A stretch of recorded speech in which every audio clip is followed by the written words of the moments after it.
What's going on, guys? It's your boy here again, Smiggs13, back with the little Pokemon Red Randomizer Nuzlocke Challenge. In the last episode, we took on our second gym battle of the series, and, you know, kind of like everything else, handled it just quite well.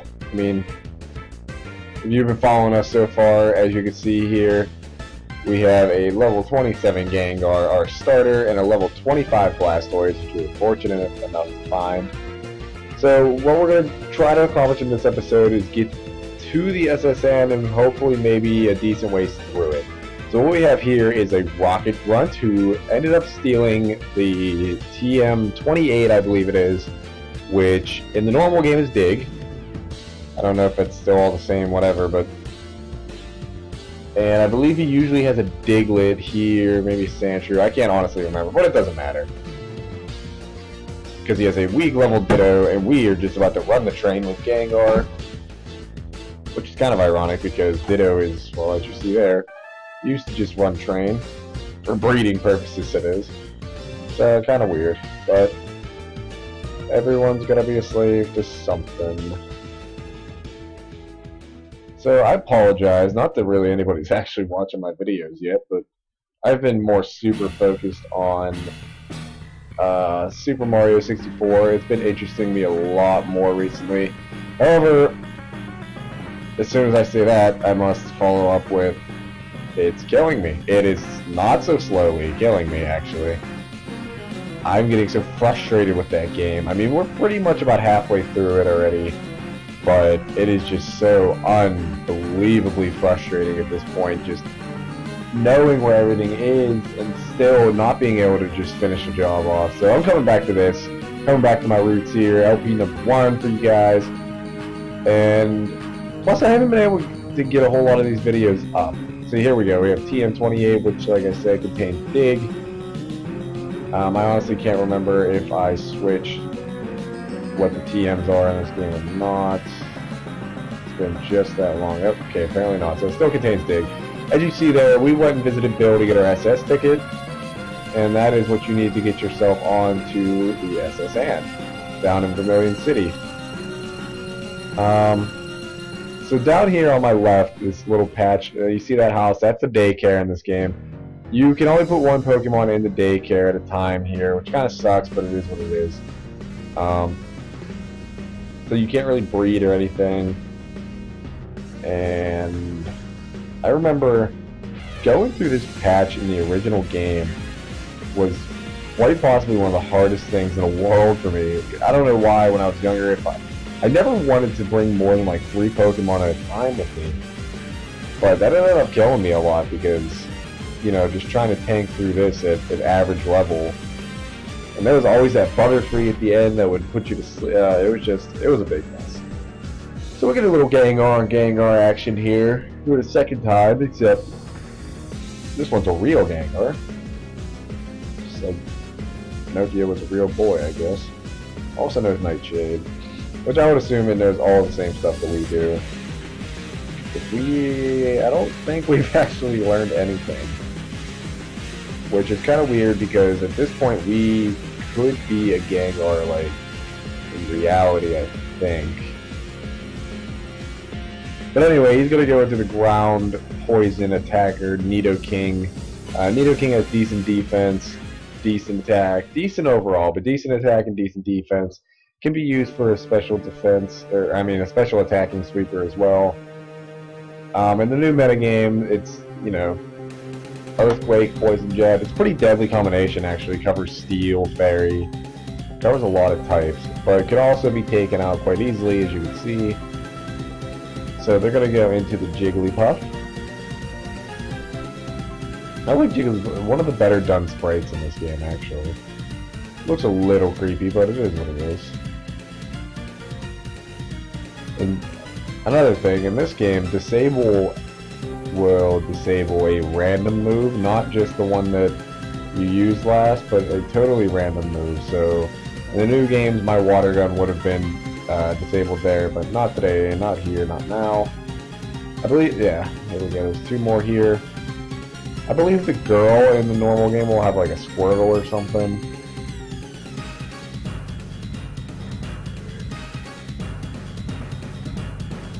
So we get to face off against a Geodude. Dude, he even looks like a dude. Look at him like point his thumb back at his little surfer dude. But I thought I'd switch the music up for you guys too. Put a little more high intensity. Also, you know, obviously branching out from just Gen 1. But it's my video, so I'll pick the music.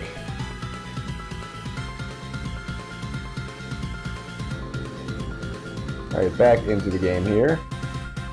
It's just such a private conversation. Why are you having it way out in the middle of the open where everybody has to come right now because you can't go, because you just have to.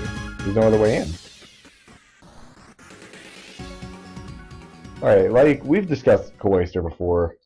Really good defense. Not so great health though.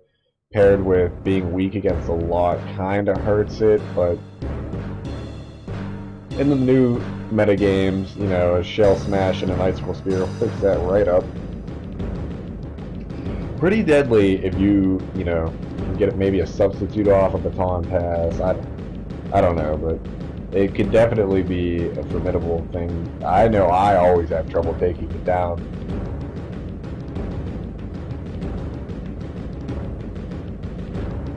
When in reality, all you really need is a good, like, fighting move. I think something like but yeah, it's really not that hard to take them down. I just always seem to be unprepared at the moment. But there we go, we take down a Vulpix. I want to get more in-depth on like the Pokemon themselves. It's just, it's hard when they're not like the, you know, the ones that you see all the time, the ones that you like are actually going to be using. Like a Vulpix, I don't really feel the need to tell you what's so good about it, because honestly, when are you ever going to use it? Maybe in like a Little Cup or something, but still. Mach, here's an interesting one. Poison, decent defenses, decent special attack, decent all around. Just another one of those middle of the tier average Pokemon. But definitely used in the right setting could definitely make it something difficult to deal with.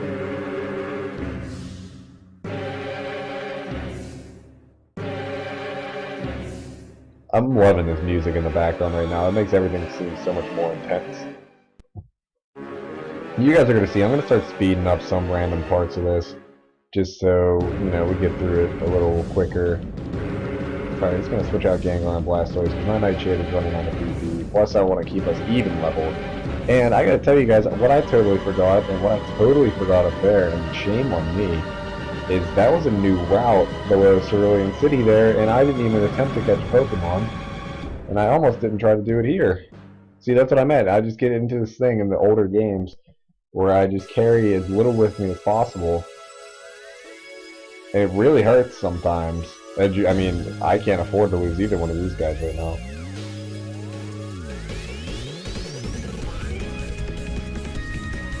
So I'm just going to sit back and let you guys enjoy this music for a second, because I don't remember this theme.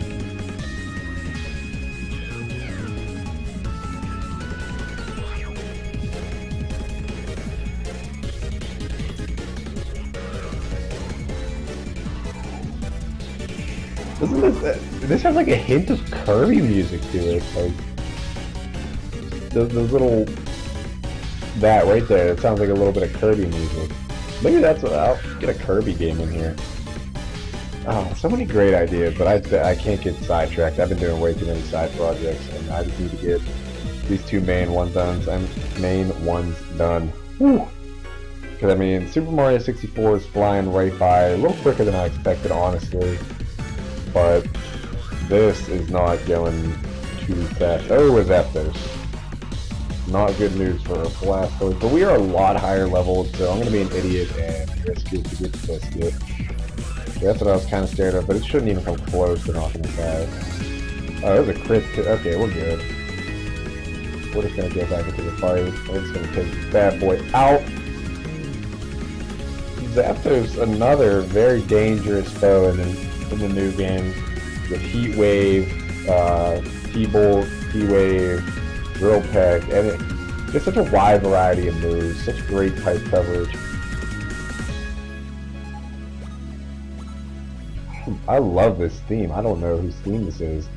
I would imagine like Team Galaxy or something, but Team Galactic rather. Very enjoyable.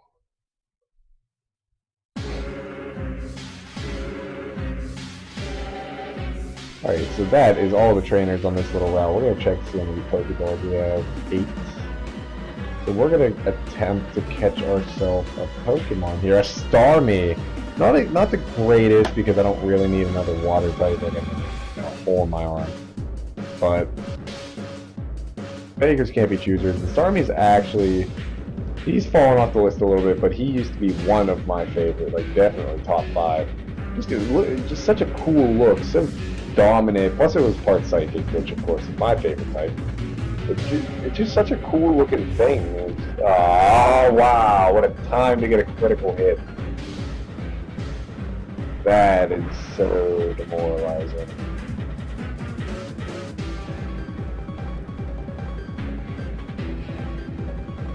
I'm not happy about that at all. Okay, so we are now officially in Vermilion City. And as you can see, we have Pokemarts, galore down here, Poke Center, the gym is down there, but we are just going to head right to the SSN. This guy down here is going to ask to check for your ticket. And we're just going to hop right aboard. I like to do the SSN in its entirety. I don't think I'm going to do that just because I'm already so high leveled. There's just no need.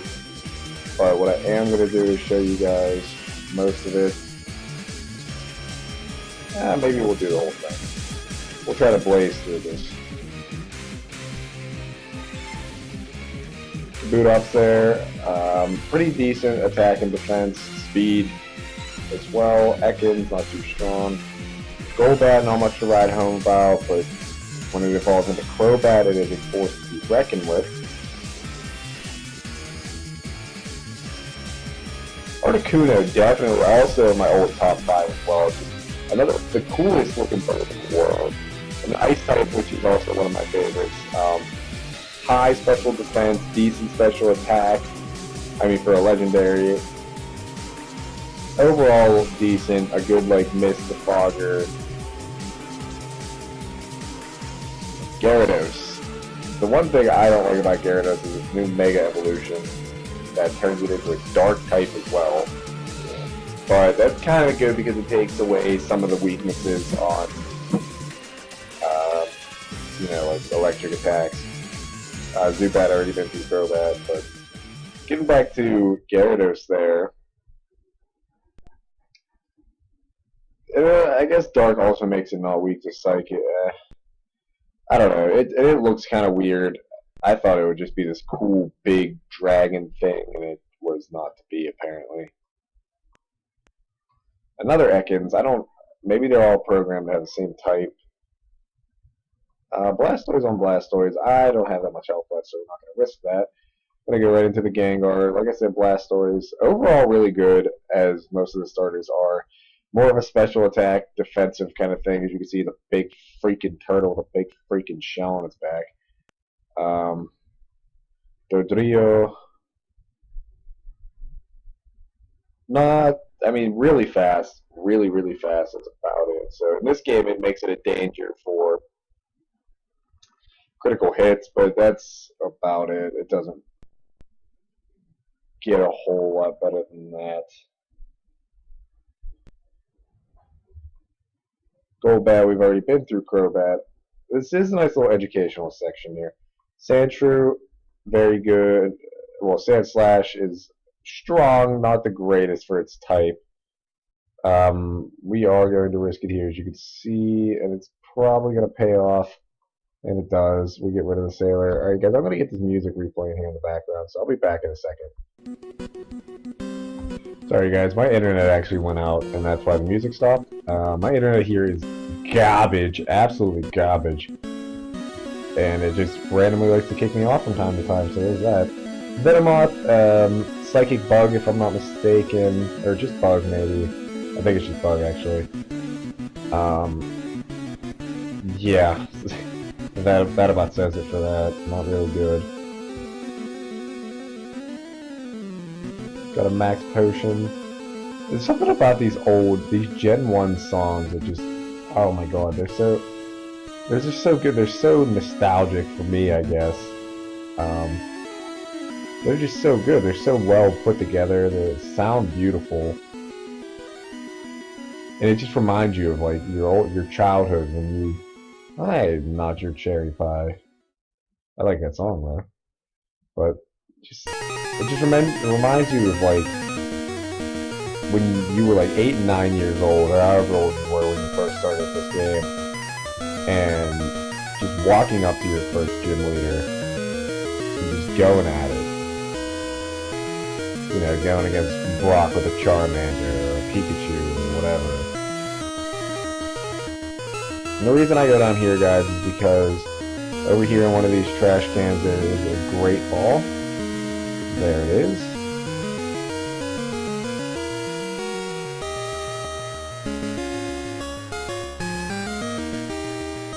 See a little speed up there, whatever.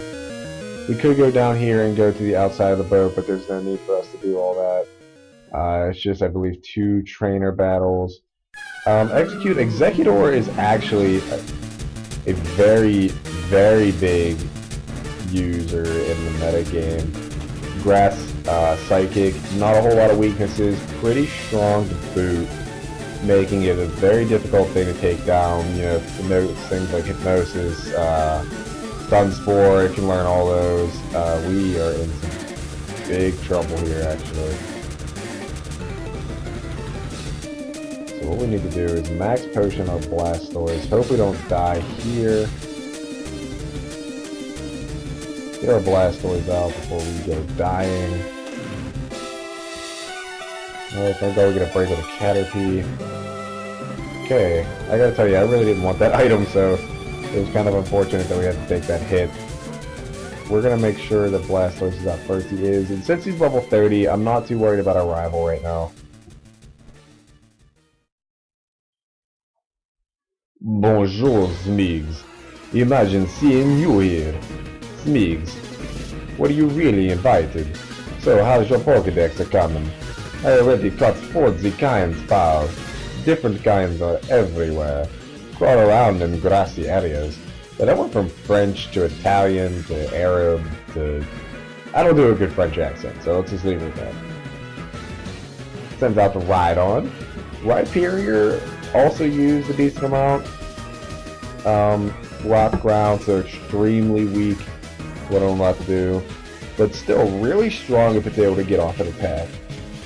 And you can pretty much throw all these stats out the window in the first game, because the first game was just a crapshoot. Basically,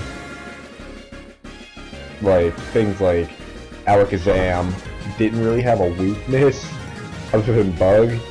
And, I mean, how many good Bug attacks, how many good Bug Pokemon were there in the first generation, honestly? You can see they're about to send out a Starmie. We could have one right now, but such is life. Go to the Nidorino. Snakes defeated Casey. Oh, at least you're raising your Pokemon. Yeah, I don't know what that accent is supposed to be, but whatever. I heard there was a Cutmaster on board, but he was just a seasick old man. But Cut itself is really useful. You should go see him. Smell ya. So it looks like we're going to be able to cut this video right at about 20 minutes, which isn't preferred, but it's not horrible, I guess. Seasick old man, rubbing his back.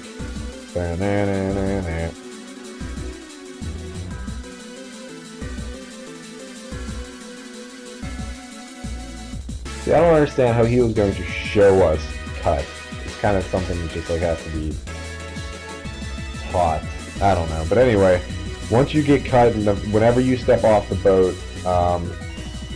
it will go away. So if you have any unfinished business on the SSN, do it before you step off. Again, guys, thanks so much for watching.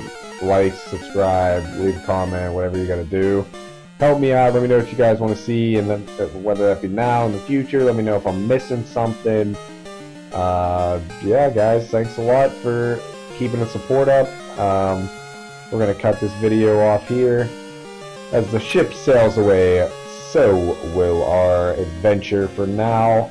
So this is your boy here, Smakes13, signing off. We'll see you guys next time.